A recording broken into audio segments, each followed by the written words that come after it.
Elizabeth. Yeah, okay. So what I'll do is, clearly you've received the report and it's been published for a little while now.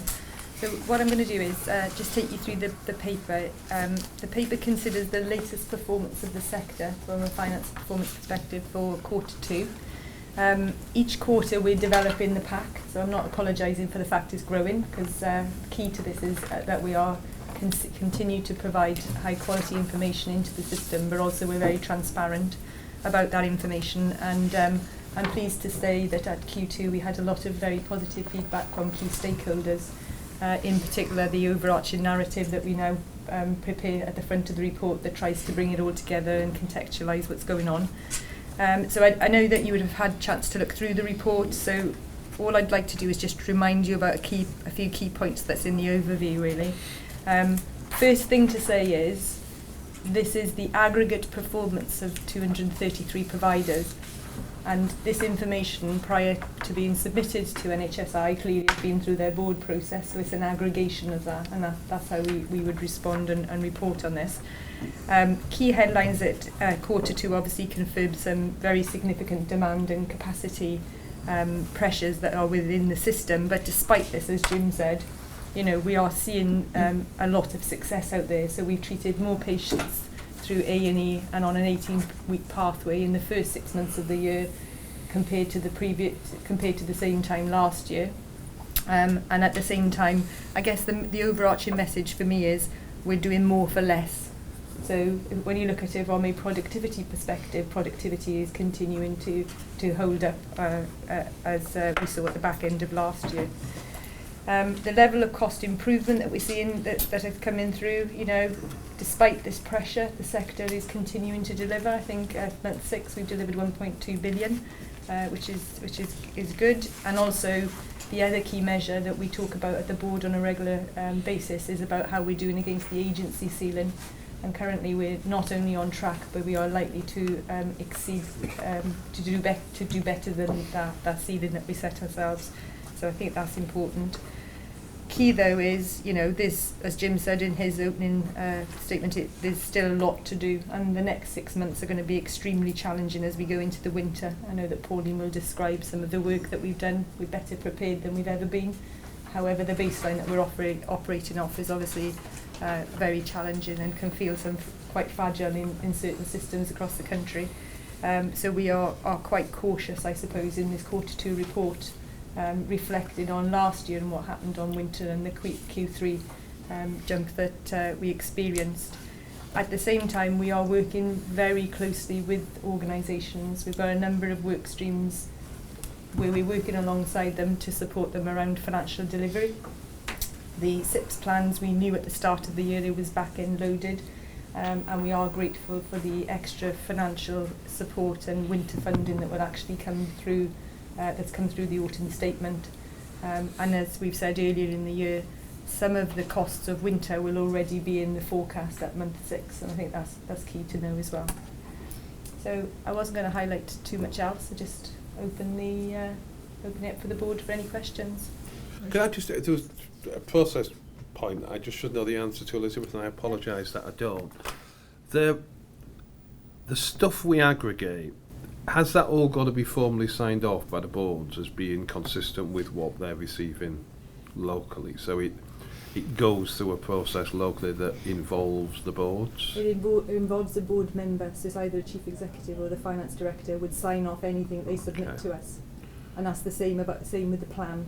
Okay, So so it's very much their information. Okay, so it's their information, but it hasn't sort of been through their board. It's it's chief executive or the FD signing off as being this is consistent with what the boards. What most people do, Richard, is they'll go to a finance and performance, finance and investment committee, be run through that and agreed, and then go to a board. So usually when the chief exec or an FD signs something off, it's followed a pretty thorough board process. So we can be, I guess the point I'm trying to make is we can be assured that this is consistent with what they're telling their own boards as well. Okay, yeah. that was just what was be absolutely If there's clear been any differences, it's always been about a timing issue, and we've been very clearly cited on that. So these are board approved. from our perspective. And this is something that we talk about on a regular basis with the FD community in respect of the governance process, in terms of the information that we receive. Not only do we report on, we act on it.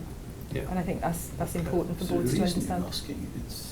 No, it was a very simple thing of because this has been a problem years ago in the past, where you would get and because you hear people talking about a different scale of challenge than the one that feeds through in the figures. What I want to be absolutely clear on is that the boards are seeing the same thing. So you may have, people may express opinions about it, but actually the data is the same data their board get. That's what I want to be absolutely clear on. So it's not. It's just being assured on that. Jim, I think it was early last year, Richard, as well, when we changed the forecasting protocol, because there were a few instances where FDs had communicated a change in forecast, and the chief exec, and I rang the chief exec up, they didn't know, hadn't really been fully engaged in that. So not many, but enough for us to change the process. So I think we can be fairly confident people are going through. It's just because, as Elizabeth says, we act on this, so it needs to be the same stuff that they're acting on. I was saying what a good pack it is. I think it's excellent. I mean, it's a good read. I feel extremely well informed, and I can drill down into it, and I just want to record it. Great. 2 points, if I may. It's an excellent pack, but it's going to get bigger because we're going to be obviously reporting the workforce data in this in future publications. So at some point we'll see that growing bigger. And my other point about in 1.7 on infection control, it's actually a whole year that we've now had the this whole gram-negative and E. coli ambition, and we celebrated that with the Secretary of State as well, and a whole range of providers earlier this month. So it's great to see that we're starting to see some outcomes now on infection control around E. coli. Good, well done. I think one thing for the record is, despite all what we hear out there, media, if you look at our performance this quarter in contrast to last, we seem to be doing much better, despite taking a significant chunk of money out of the system. And I think that somehow or the other we need to get that out there. I mean, we're not doing it, they're doing it. But it's important to show that. I mean, there are some serious changes The employed towards the better. Yeah, and the efficient, like I say, so that the key theme that we tried to bring out in the overarching narrative is they're doing more for more for less, but more better and better as well. So absolutely. I think we probably touched on this last time, but I still, and I ought to know the answer, I don't quite understand how NHS England has got allocation growth of 3.2%, and the plans of the providers show 0.3% growth in revenues. If you look at the actual revenues for the first 6 months of this year against the same 6 months last year, they're up a little bit, but not a huge amount. Now, I'm assuming that 3.2% is on about 120 billion. So that's over £3.5 billion. It's sort of, the question is where's it gone? Where's it gone? So that's clearly the discussion that we need to have jointly. What's clear is that we've seen that NHS England, have seen a significant amount of growth outside of the acute sector. So we are currently working with them so that we understand that and we can correlate it with our own numbers. But there has been a significant amount of growth in continuing healthcare spend and spend with other providers. Primary care, is it? AQP, Yes. Is it AQP? Is it? Yeah. It is, And other providers. So I agree. It's so a big that is number. something It's that a we big are number, in particular in proportion to the size of that part of the healthcare sector. Yeah. Disproportionate. It's foregone. It's foregone. You allude to it here. Foregone elective revenue that we've lost in that period, and probably the increase in activity in AQPs on top of that. Yeah. And also, so when you look at it from a productivity perspective, so in terms of the numbers holding up, we plan to do an extra 63,000 elective cases at this point of the year than we've currently done. Yes. And when we've gone back through to providers to absolutely understand that, it's the obvious, but it is the fact that there's not the beds available. So as productive as providers can be, they do have to have the beds in order to treat. Mm. Yeah.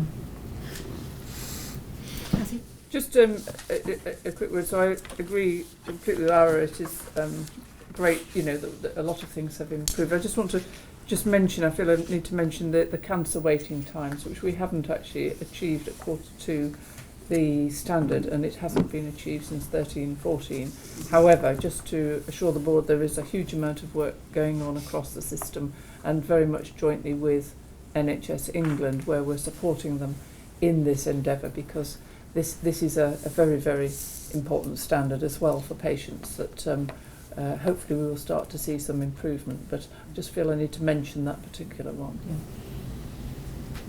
Elizabeth, can I just ask a question, a forward-looking question based on last year? What are the actions that you and the team here are taking to ensure that we maintain grip as we go through Q3? Okay. So I would say that the extra grip that we put in Q3 last year, that's continued ever since. So the work that we do through enhanced oversight, and also we now look at things very much from not just the reported position. We look at all of the information within the organisation, including the cash position, the intelligence that's coming up from the local teams, and we do our own overarching risk assessment to see if we've effectively got a financial early warning system in place.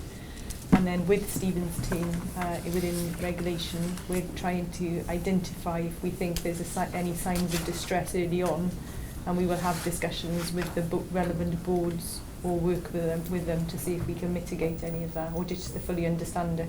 But sometimes the numbers, year to date compared to forecast outturn, they do look a bit odd, but we having gone back and had the dialogue, we understand that there's something that's going to happen, and it might be some big significant transactions, so it's quite appropriate that it's phased in that way.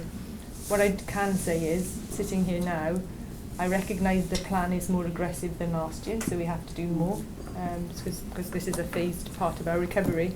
I feel like we know our organisations a whole lot better, and I get a lot of contact with the FD community, as do the regions, and I to maintain those type of things really, and the relationships are key, relationships and behaviours.